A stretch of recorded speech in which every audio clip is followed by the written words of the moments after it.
Then he said formaldehyde. Formaldehyde. That is how you spell it. Formaldehyde. Formaldehyde. They consume these things in the production. They use metals of all forms. Witchcraft. Then I heard stagnation, elements, and titanium. Titanium. And then titanium phosphate. So I looked at this stuff, and this is what they're putting in our food, guys. And this is what is causing people to be sick. So then the Lord said, there's an atmosphere. There's cancer. There's cancer in the atmosphere. There's cancer all around you. Formaldehyde. Formaldehyde. There's all forms of cancer. And it's so crazy because I looked that up, and that does actually cause cancer.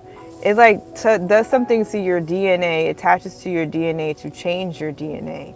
And that's what they're putting in the food.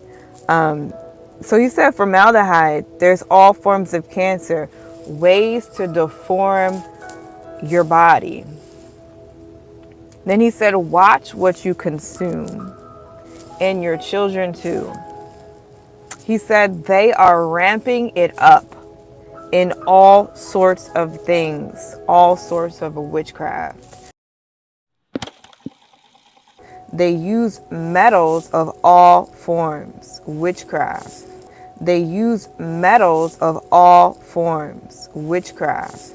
They use metals of all forms. Witchcraft. There is a new, rather serious warning about these spices that are in your food as well as in your pantry.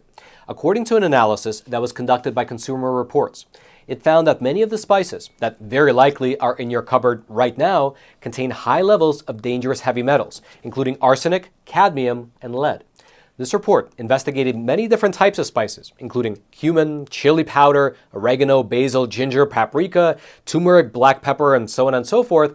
And as you can see on your screen, what they did was that they took 5 to 10 brands of each spice and tested them for different heavy metal contaminants. And after running those tests, they gave each brand a ranking, either a green check mark indicating that it's safe, or the brand got 1, 2, or 3 red circles, indicating that there is either a mild or serious reason to be concerned. And after running their full analysis on the 126 different products, which range from national brands down to private label store brands, they found that about a third of all the samples contained either concerning or even dangerous levels of heavy metals. A third of the brands that are currently on the supermarket store shelves. Here's specifically what the report found. Quote, roughly 1/3 of the tested products, 40 in total, had high enough levels of arsenic, lead, and cadmium combined on average to pose a health concern for children when regularly consumed in typical serving sizes. Most raised concerns for adults too. Meaning, in practice, that as you're busy making sure that your house and your kids' rooms don't have any peeling lead paint, and you're making sure that nobody's drinking water from the East Palestine reservoir, well, your kids can still be getting high levels of heavy metals through these spices that are being added to their foods.